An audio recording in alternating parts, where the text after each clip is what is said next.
People in Australia's cities can't decide how they feel about their closest neighbors. They're common creatures, the brush-tailed possums. This sort of filthy little critter in my roof was not welcome. It's just such an incredibly fulfilling experience to watch how intricate their little group is. Melbourne has become a battlefield between those who love the possums, those who don't, and even the possums themselves. They're not naturally aggressive animals, they're naturally territorial animals. Most of the fights are about territory. So many possums are now living so unnaturally close to each other that their wild behavior is changing. Is there a solution to the possum problem?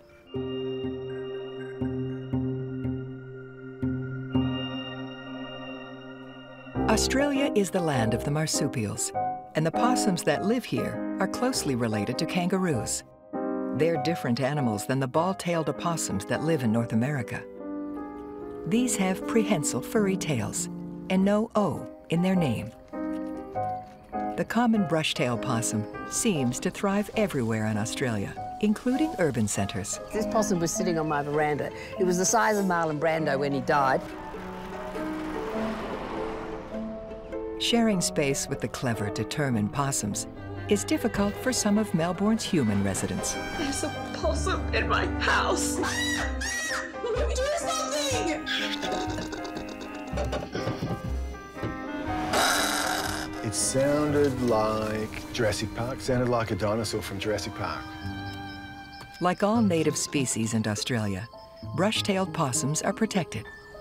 It's even prohibited to relocate them more than 150 feet from where they've decided to nest. We've probably got the highest density of brush-tailed possums per square metre in the country, and that's just crazy because the park cannot support that. One of the possums that lives in Curtin-Tail Park is a matriarch named Mumsy. She's at least 14, twice as old as most brush-tailed possums live to be, and she has been given a nest box. Despite her age, she has a brand new baby Joey called Buster, and he mostly stays snug in her pouch. Possums love elm trees, and nearby is Scamp, Mumsy's daughter from last year. Claiming personal space is tough for city possums, and the survival rate for newly independent youngsters is low. Scamp will need to be enterprising and tough, like her mother.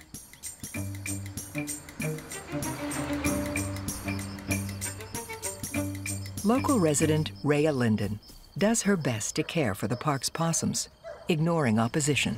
Mumsy! Mumsy! I have so much respect for Mumsy. She's a survivor.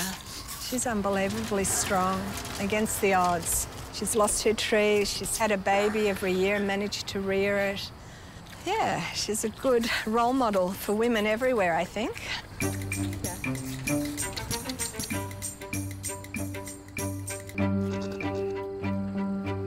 Rhea has fed the possums for the last 12 years, bringing fruit and grain nearly every night. The possums in the park also find natural food. They devour the much-loved elms. Residents complain they are killing the very trees that house them. The possum population density in Curtin Park is 10 times more than found anywhere in the wild. Now there are fewer and fewer trees, and youngsters like Scamp struggle to find homes. Most brush-tailed possums don't travel further than 150 feet from their dens. If she's to survive, she must leave the park and seek shelter elsewhere. Scamp knows nothing about fences, rubbish bins, and possum catchers. Some young possums are lucky enough to be rescued by people devoted to protecting wildlife. At the moment, we have got a huge amount of possums coming into here. It's pretty much raining possums. Victoria's Wildlife Rescue Centre sends volunteers out, and sometimes they care for the possums at their own homes. Jody and Chris have a house full of rescued baby possums, mostly baby Buster's age. You don't let them have control of the nozzle or they've sprayed everywhere. No.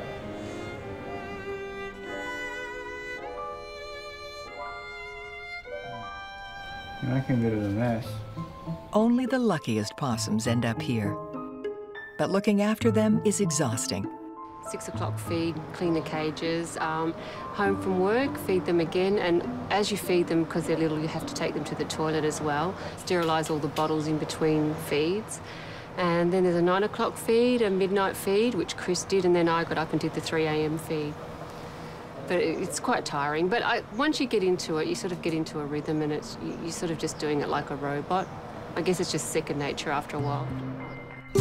Jody and Chris also attempt to reunite rescued babies with their mothers. Mother possums recognize their offspring just by their voice. So we're just trying to get her to call, which means making her a little bit distressed, feeling vulnerable, feeling cold. So she's calling her mum now. So we're hoping that the brushtails that we saw over in that tree, there are the parents that have moved off for the night, and that they'll be alerted by her calls and come to investigate. There we go.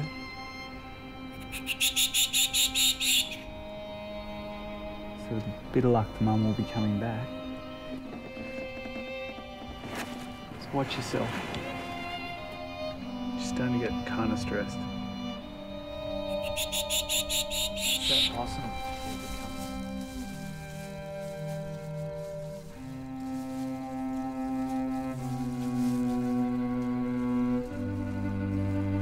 But no mother possum comes to claim this orphan.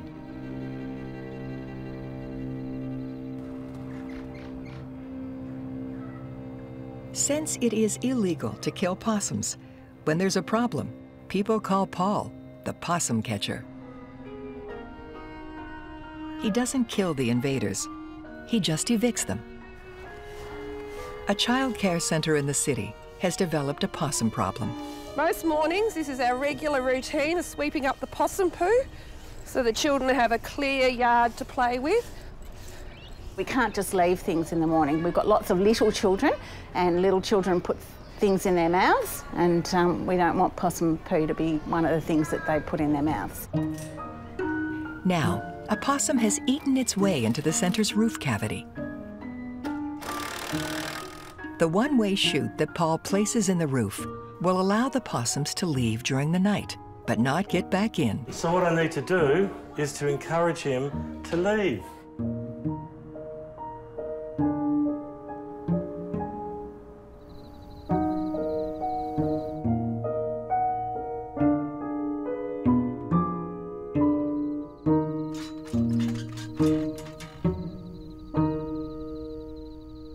There's a big surprise. Not one, but 2 possums escape the roof, and one of them is Scamp.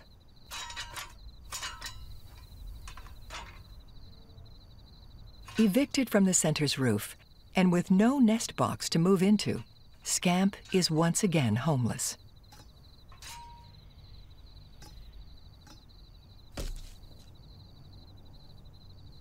A displaced possum is often a dead possum.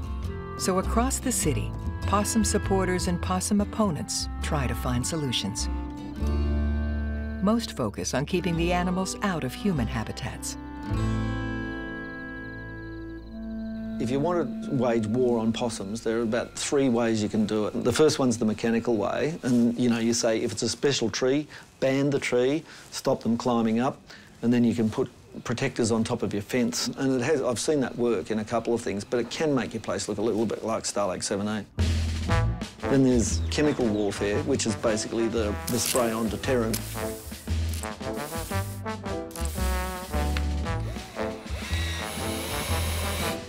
The other form of warfare is electronic warfare. They're activated by movement, so you get a strobe light coming on when the possum comes past. You get a high-pitched ultrasonic signal, which is a deterrent to pretty much all animals that can hear it. Passive infrared, ultrasonic, sonic, flashing strobe, Safe, convenient, versatile, effective, humane. You know, it does everything. Well, according to the box. People even try to scare them away with plastic owls. But the possums are too smart for any of these tricks. Since her eviction from the child care center's roof, Scamp has been living on the streets. Between cats and cars, the odds are stacking up against her.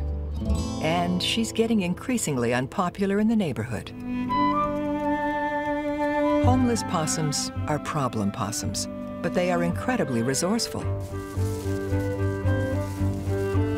Possums can flatten their body to squeeze into holes smaller than a tennis ball. And a gap under someone's roof opens up an opportunity for Scamp. It's possum paradise, and for now, it's hers. But some are determined to reduce the possum population. The city of Yarra is looking for a new approach where possums will be caught, implanted with a contraceptive chip and then released. This would be a drastic change for Curtin Park's possums.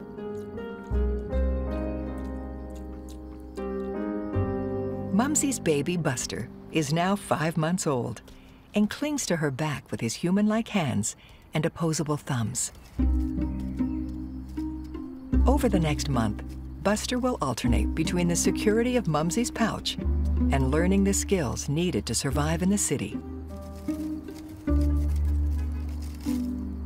Buster is becoming independent, venturing a little further each day. Buster, Mumsy's 12th baby, will be leaving home soon, and if the possums here get contraceptive implants, he'll be her last.